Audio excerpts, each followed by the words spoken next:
नमस्कार दोस्तों, मैं कुलदीप राणा। आज की हमारी सच्ची घटना की शुरुआत होती है गुजरात राज्य की राजधानी गांधीनगर से। और इसी गांधीनगर के अंदर एक कलोल नाम का गांव आता है। इसी गांव में रहने वाली एक विधवा महिला जिसका नाम कलावती होता है। कलावती जो कि गांव के अंदर ही बड़े बड़े जमींदारों के घर में झाड़ू पोछे का काम किया करती थी।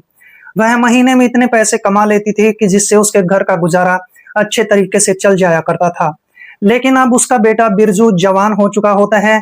लगभग उसने बीए की डिग्री भी हासिल कर ली थी।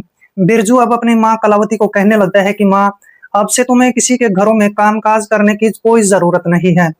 अब मैं कमाऊँगा और तुम घर बैठकर आराम से अपना छोटे-मोटे घर के काम-काज कर लिया करना। इस तरह से कलावती भी वहाँ पर खुश हो जाती है। और इसके बाद जो बिरजू होता है वो किसी नौकरी की तलाश करना शुरू कर देता है। लेकिन उसको नौकरी कहीं भी नहीं मिलती है। आखिरकार बिरजू बिना थके हारे एक बैंक में जाता है, बैंक से 3 लाख रुपए का लोन ले लेता है और इसके बाद वह एक करियाने की दुकान खोल लेता है। करियाने की दुकान गाँव के अंदर उसकी सबसे अच्छी चलना शुरू हो जाती है। बिरजू महीने में कम से कम 25 से 30 हज़ार रुपए कमा लिया करता था। इस तरीके से घर का गुजारा भी अच्छा होने लगता है। बिरजू के पास 2 पैसे भी आने शुरू हो जाते हैं। बिरजू की माँ कलावती बिरजू से बेहद खुश रहती है क्योंकि उसका बेटा 2 पैसे कमाने लगता है। इस तरीके से दिन गुजरते चले जाते हैं।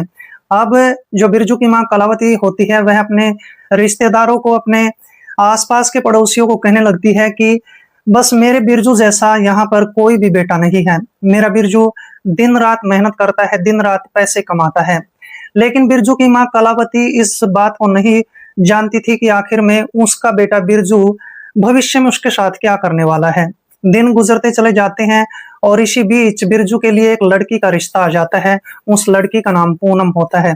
पूनम जो कि देखने में काफ़ी खूबसूरत लड़की होती है।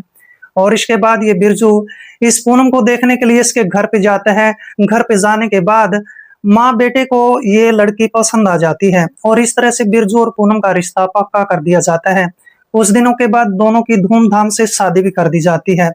अब इस तरीके से जो बिरजू का परिवार है वो बड़े हँसी-खुशी तरीके से रहना शुरू कर देता है। आखिरकार एक ऐसा दिन भी आ जाता है जिसमें बिरजू की दुकान के अंदर शॉर्ट सर्किट के कारण आग लग जाती है। और जैसी आग लग जाती है तो उसकी दुकान जलकर राख हो जाती है। लेकिन बिरजू फिर भी हिम्मत नहीं हारता है। बिरजू अपने घर पे आता है, अपनी माँ को सारी बात बताता है, कहता है कि माँ, मेरी दुकान बिल्कुल बर्बाद हो चुकी है, वो जलकर राख हो चुकी है। लेकिन मैं हिम्मत हारने वाला नहीं हूँ। मैं मज़दूरी करूँगा, दिहाड़ी करूँगा और इस तरह से जो भी मैंने बैंक से लोन लिया है उसको मैं पूरा का पूरा भर दूँगा। इसके बाद ये लड़का बिरजू अगले दिन से किसी नौकरी की तलाश करना शुरू कर देता है। नौकरी इसको फिर भी नहीं मिलती है। जैसे ही बिरजू को नौकरी नहीं मिलती है तो बिरजू सोचने लगता है कि अब तो मुझे पास के ही कारखाने में दिन-रात मेहनत मज़दूरी करनी पड़ेगी, दिन-रात दिहाड़ी करनी पड़ेगी और तब जाकर मेरे बैंक का लोन चुकता हो जाएगा। इस तरीके से अब ये लड़का बिरजू अब कारखाने के अंदर दिन-रात मेहनत करना शुरू कर देता है। आखिरकार 1 महीने का वक़्त गुज़र जाता है। इस पूरे महीने के दौरान ये लड़का काफ़ी अच्छे खासे पैसे कमा लेता है। लेकिन एक दिन ऐसा भी आ जाता है जिसमें बिरजू की माँ कलावती बिरजू को कहने लगती है कि बेटा, मुझे अपने मायके 15 दिनों के लिए जाना है। मैं कल के कल अपने मायके में जा रही हूँ। तुम अपना भी ध्यान रखना, साथ में अपनी पत्नी पूनम का भी ध्यान रखना। और इस तरह से अब बिरजू की माँ कलावती देवी अपने मायके में चली जाती है। बिरजू दिन के अंदर कारखाने के अंदर नौकरी करने चला जाया करता था और उसकी पत्नी पूनम घर पर अकेली रहा करती थी। अब पूनम का ध्यान भटक जाता है। पूनम पास के ही यानी पड़ोस के ही एक लड़के मनोज को अपने घर पर बुलाने लगती है। मनोज के साथ हँस-हँस कर बातचीत करने लगती है, उसके साथ समय बिताने लगती है। अब देखते ही देखते मनोज को पूनम अच्छी लगने लगती है और पूनम को मनोज अच्छा लगने लगता है। लगभग 2-3 दिन का वक़्त गुज़र जाता है। आखिरकार एक शाम ऐसी आ जाती है जिसमें बिरजू कारखाने से शाम के 7 बजे के आस-पास अपने घर पर लौटता है, लेकिन उसकी पत्नी पूनम उसको घर पर नहीं मिलती है, क्योंकि पूनम तो उस लड़के मनोज के साथ भाग चुकी होती है। अब ये जो लड़का होता है, अपने आस-पड़ोसियों से पूछने की कोशिश करता है कि उसकी पत्नी कहाँ चली गई है। आखिरकार उसको जवाब मिल ही जाता है। पड़ोसी कहने लगते हैं कि तुम्हारी पत्नी बहुत गलत चल रही थी, शायद वो मनोज के साथ भाग गई है। इसके बाद लड़का परेशान होकर नज़दीकी पुलिस स्टेशन में चला जाता है। पुलिस स्टेशन में जाने के बाद अपनी पूरी कहानी पुलिस वालों के सामने सुनाने लगता है। लेकिन पुलिस अब इस लड़के को कहने लगती है कि तुम्हारी पत्नी अपनी मर्जी से भागी है, इसमें ना तो तुम कुछ कर सकते हो ना ही हम कर सकते हैं। और इस तरह से पुलिस वाले अपना पल्ला झाड़ लेते हैं। अब बिरजू परेशान होकर थक हार कर अपने घर पर आ जाता है। 2 दिन का वक्त गुजरने के बाद उसकी माँ कलावती भी अपने घर पर वापस आ जाती है। लेकिन यहाँ पर बिरजू अपनी माँ को दोषी मानने लगता है। बिरजू अपनी माँ को कहने लगता है कि माँ, तूने ही उस लड़की के साथ मेरा रिश्ता करवाया था, तूने ही उसके साथ मेरी शादी करवाई थी। जब तुम्हें पता था कि वो लड़की गलत है, वो लड़की अच्छे चाल चलन वाली नहीं है, तो तुमने मेरी शादी उससे क्यों करवाई। और इस तरह से ये लड़का अपनी माँ को ताने मारने लगता है। यहाँ तक तो सब कुछ ठीक चल रहा होता है। इसके बाद तो बिरजू अपने दोस्तों के साथ बैठना उठना शुरू कर देता है। उनके साथ बैठकर शराब पीने लगता है। उनके साथ उठ बैठकर जुआ भी खेलने का आदी हो जाता है। और इस तरीके से जो भी इसने मेहनत मजदूरी करके जितने भी पैसे कमाए थे, उन सभी पैसों को शराब में और जुए में जल्दी से उड़ा देता है। अब इसके पास ना तो शराब पीने के लिए पैसे रहते हैं, ना ही जुआ खेलने के लिए इसके पास और पैसे रहते हैं। लड़का परेशान हो जाता है। परेशान होकर एक दिन अपने घर के अंदर ही अपनी माँ के गहने चुराता है। गहने चुराने के बाद अब शहर में जाता है। शहर में जाने के बाद उनको सुनार के पास बेच देता है। जितने भी इसको पैसे मिलते हैं, उन पैसों से अपने यार दोस्तों के साथ बैठकर शराब पीता है, उनसे जुआ खेलता है। जुआ खेलने के बाद जुए में हार जाता है। लेकिन वो रात बहुत ही भयानक होने वाली थी। 19 अगस्त 2025 का दिन आ जाता है। अब जैसे ही ये सारे पैसे जुए में हारने लगता है, तो अपने दोस्त को कहने लगता है कि दोस्तों, आज मुझे 500 रुपये उधार दे दो। और इसके बाद इसके कुछ दोस्त इसको मिलजुल कर 500 रुपये उधार दे देते हैं। और शाम के 7 बजे का समय हो जाता है। फिर ये लड़का बिरजू ठेके में जाता है, शराब खरीदता है और अपने दोस्तों के साथ बैठकर शराब पीना शुरू कर देता है। अब शराब पीने के बाद इसको गहरा नशा हो जाता है और नशे की हालत में रात के 10 बजे के आसपास अपने घर पर आ जाता है। घर पर आने के बाद वह देखता है कि उसकी माँ कलावती को गहरी नींद आ चुकी थी। अब ये लड़का बिरजू अपनी माँ को कई आवाज लगाता है, लेकिन इसकी माँ जानबूझकर नहीं जागती है। वह सोने का नाटक कर रही होती है। वह सोचने लगती है कि थक हार कर ये अपना आराम से कमरे के अंदर सो जाएगा।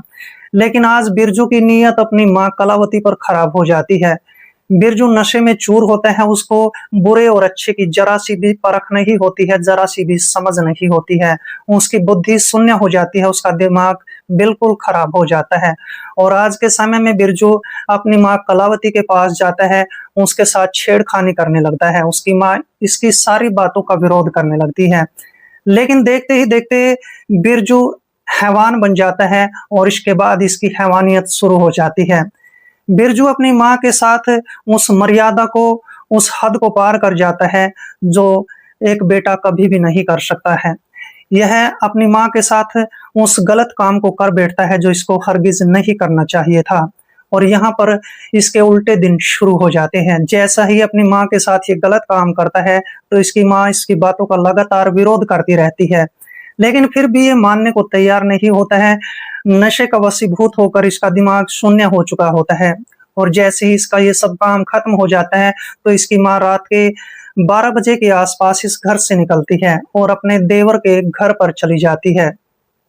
जैसे ही कलावती अपने देवर रुपेश के घर पर पहुंचती है, तो रुपेश के सामने बैठकर रोना शुरू कर देती है, गिड़गिड़ाना शुरू कर देती है। इसका देवर रुपेश इसको पूछने लगता है कि आखिर भाभी क्या बात हुई है। और इसके बाद कलावती रोते रोते अपनी पूरी कहानी को अपने देवर रुपेश के सामने बता देती है। रुपेश को बेहद ज्यादा गुस्सा आने लगता है। रुपेश सोचने लगता है कि आखिरकार बेटा इतना हैवान कैसे हो सकता है। अब इसके बाद रुपेश अपनी भाभी को समझाता है, उसको पानी पिलाता है और उसको अलग से कमरे में सुला देता है। लेकिन आज रुपेश इस लड़के को सबक सिखाने वाला था। रुपेश को आज नींद नहीं आ रही थी। रुपेश तुरंत अपने कमरे से बाहर निकलता है, अपने घर के अंदर से कुल्हाड़ी उठाता है। कुल्हाड़ी उठाने के बाद वह बिरजू के घर के दरवाजे पर पहुंच जाता है। घर के दरवाजे पर दस्तक दी जाती है। बिरजू जैसे ही घर का दरवाजा खोल देता है, तो रुपेश घर के अंदर प्रवेश कर जाता है। उससे पूछने लगता है कि तुमने अपनी माँ के साथ इतना गलत और गंदा काम क्यों किया है। लेकिन वहां पर बिरजू अपने चाचा को भी गालियां देना शुरू कर देता है। रुपेश अपने आप पर काबू नहीं रख पाता है। रुपेश देखते ही देखते इसके सिर के अंदर कुल्हाड़ी मार देता है और फिर इसके बाद रुपेश इसकी गर्दन को भी काट देता है। ये सब काम करने के बाद अब रुपेश इस घर से बाहर निकलता है और थाने की तरफ चल पड़ता है। लगभग 1 घंटे का वक्त गुजरने के बाद रुपेश पुलिस स्टेशन में पहुंच जाता है। पुलिस स्टेशन में पहुंचने के बाद पुलिस दरोगा श्याम सिंह के सामने बैठ जाता है। श्याम सिंह से सारी कहानी बताई जाती है। रुपेश बताता है कि उस बिरजू ने अपनी माँ के साथ गलत काम किया था। और रुपेश कुमार पुलिस दरोगा को ये बात भी कहते हैं कि बिरजू ने अपनी माँ के साथ जैसे गंदा काम किया था और उसकी माँ ने मुझे बताया तो मेरा दिमाग बिल्कुल खराब हो चुका था। और इसके बाद मैं बिरजू के घर पे जाता हूँ, कुल्हाड़ी के साथ उसकी हत्या कर देता हूँ और ये सब करने के बाद मैं पुलिस स्टेशन में आ पहुंचा हूँ। अब मुझे आप चाहे फांसी पर चढ़ा दो या कुछ भी करो, लेकिन मैंने उस राक्षस का वध कर दिया है। और इसके बाद पुलिस रुपेश के खिलाफ एक चार्जशीट दायर कर लेती है। इस पर एक मुकदमा दायर कर दिया जाता है। ये बात भविष्य के गर्भ में छिपी है कि जज साहब आखिरकार रुपेश को क्या सजा सुनाने वाला है। लेकिन यहाँ पर जो रुपेश ने काम किया था, क्या वो सही था या गलत था, कमेंट बॉक्स में जरूर लिखें। मिलते हैं दोस्तों किसी ऐसी घटना के साथ, तब तक के लिए दोस्तों जय हिंद, वंदे मातरम।